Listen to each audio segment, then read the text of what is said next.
sounds creepy. That's very creepy. Hey gang, how you doing? My name's Dave McDonald with the Better Together group of companies. This is my daughter Hannah. Hello. And this year for Father's Day, she's giving me a podcast. Yeah, well, we've been talking about doing this for a very long time, and I recently wrote for a blog post a letter from our generation to the next generation, and I asked you to do the same from yours to ours. But after we did it, it was interesting, so we thought we would talk about it, and that's kind of why we're here today. Great. So you can check out those letters in the notes below or somewhere. You'll be able to find them. There'll be a link to that on our blog. But let's get at it, Hannah. What do you want to say to me? What does my generation need to know from your generation that they might be afraid to say? Yeah, so I would say the first thing that our generation is we're just a little different than any other generation that's come to the workforce. We had a different learning experience. We did online learning. We were self-taught, self-motivated. Online learning is easy to pass and challenging to absorb. So if you learned anything in school, it was from your own fruition. And if your students are coming to you out of university and ready for a career, I would say that they're more suited to do a better job than any generation previously. So how does that impact work from home work, and when you're assigning work to those people? How do you know when they're engaged and when they're not engaged, when they're self-motivated and really drawing stuff into themselves, and when they're just checking off task boxes and saying, yeah, I did that? I think all of that is seen in the output of what you receive back. Like, I'm pretty sure when you receive a task or a job or something, you can look at what you've received and gone, okay, you just did the bare minimum, or you did everything that you could do to accomplish the task that I've given you. And I think the difference between the two is really what'll show you what you're receiving. Okay, great. But I love that idea that we want results-driven organizations. We want to have a results-driven company at the Better Together group. But in a participation-ribbon generation, yeah, I talk a lot about that. How do we know that? Like, how do we find the people that want to win and drive results versus people that are just content with the participation ribbon?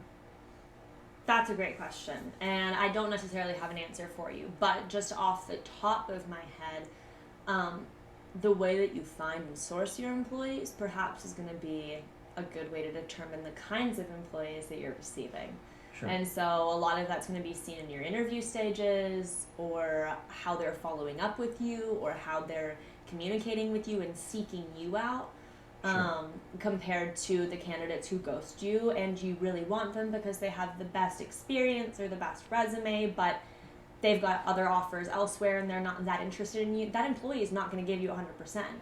But Right. The employee who has a minor education and is following up with you every single day and trying their best to get the role, they're going to give you everything they got, and they might actually end up being a better employee in the end. So just watch the communication that you have with them and play off of that rather than what's on paper in front of you.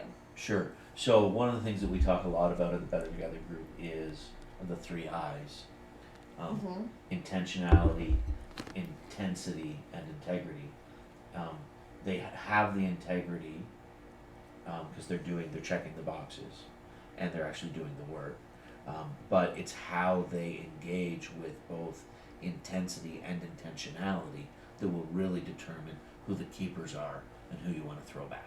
Yeah. Does that make sense? Okay. Yeah. What was another thing that you wanted to talk to our generation about? I would say the next thing I want to talk about is commenting on another person's body, male or female. It's no longer acceptable. What do you mean by that? Give me an example of something that someone said to you that you were like, "Oh, that was creepy." I don't know that you can fine-tune point something because different people have different intentions, and trying to understand someone's intentions is so challenging. Okay. You can't always do that, but different people have also had different experiences. So whether your intentions are good or not doesn't necessarily matter. You're still making a comment, and for someone who's had an unfortunate circumstance, that comment can still hurt them. So that's interesting. So by not understanding the person's backstory or history, even a compliment can be problematic. Yes. exactly. So just because you mean it with well intentions, that person who did that thing to them who also said that might not have, and it could trigger some bad emotions in that way. So just at the end of the day, saying something to somebody about something on, in, and around their body is no longer acceptable. So what Just are better stop doing things to it. say? What are better things to comment on? Look at these really intelligent ladies hard at work. Or I saw that project you were working on and it looks like you're taking lots of leadership on it. Or that joke was hilarious, you're so funny. Or your energy today is out of this world. All great compliments. Okay, I think that that's really informational. Like honestly, part of the thing is that when we're engaging with people, we drop compliments or we give compliments because we want them to feel good about themselves. But if we're giving compliments that don't make them feel good about themselves, that's counterproductive. And, Right. And if we compliment them around what they're doing or the environment that they're creating or results, like back to results again, that's a really good thing. right, exactly. And those compliments, they have a time and they have a place in your personal relationships. And I'm not saying that those aren't great things. I'm saying the relationship that you have with the person that you're giving it to is what you need to think about first and foremost. Okay, have a platform from which you can speak those things, where you can say Yeah. those things. And if you Yeah. don't know them well enough, just Just, pause. just don't say them. Yeah, like Okay. you can say that to me very easily. Should you say that to some of our interns? No. So when I was teasing you the other day about your braids, Perfectly fine, but if you did that to someone else in one of our Not so good. meetings, I would have called you after and given you heck for it. okay, great. She calls me regularly after our Zoom meetings and tells me what I shouldn't have said, so that next time I won't do it again. That's a pretty regular occurrence in our business. It is. So do you have anything else for me? We can talk about diversity. Diversity is going to continually change. It has and it will continue to. We're in 2022, where Black Lives Matter, men and women are equal and should be paid as such, where lots of people of lots of different pronouns are entering the workforce, which is really different than it has ever been before. And they deserve the space to be out in public and out in your workplace and in your office and have no repercussions to that whatsoever. So just keep in mind, through diversity, there's lots of different people with lots of different problems, and your opinions shouldn't be one of them. So as management and staff, just work on that internally, because you shouldn't even have those, but like where you're working on that, it's a personal battle for you, not for a verbal audience. Yeah, I think that that's a great caution. I think that for sure there's things that are changing in the way we address people. The whole pronouns thing is something that I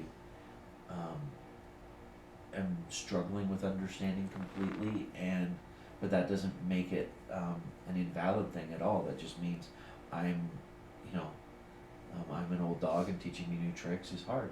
Mm-hmm. But Well, I'm trying. I honestly, folks, I'm trying. It's funny that you say that, because one of our sourcers, after we had the conversation this morning with our team, came back at me and was like, it's really interesting because our generation was born into this and the past generation is working to get there. And so I think through everything that we're talking about, there is just such a place for, we all need to understand that this is continually changing. And we all need to understand that we're working on it together. So grace and empathy if people make mistakes and are well-intentioned. And so just kind of combining those two things together to have love for all, no matter. Yeah, I think where that leads. That's super well said. Grace and empathy for people on both sides of the equation, those that are learning and those that are dealing with those that are learning. People that are unkind, Getting on the phone. get off the bus. Like, I don't want you here. Yeah. And people that are, we just need to be gracious towards each other and accept people for where they're at and try and move forward together. And that means you being patient with me as I learn Yeah. and adjust, and me trying to adjust. Yeah. So, so much of it is about really just respecting people, just being kind and loving, and What we talk about so much in our organization is adult conversations. Like, just because we're interns or just because we're just on the upcome of whatever we will be one day doesn't mean we're not people. So Right. at the end of the day, treat each other like adults, treat each other like humans, Right. and just understand that just because it's the workplace doesn't mean that other things don't flow into it. So as management, do what you can to meet your team where they're at so they can produce for you the best results that they can and not have anything else get in the way of that. Yeah, you don't want your words to be the obstacle to your team being able to do their job, and so meet people where they're at and accept them for what they are. So, like the fact that you're sitting here cross-legged today, it's kind of weird to me. I know, but you know, that's whatever. fine. That's fine. I even wore holy jeans over because I was like, it's my dad's house. I can do whatever I want to do. Now, I wouldn't do that going to work. Thankfully.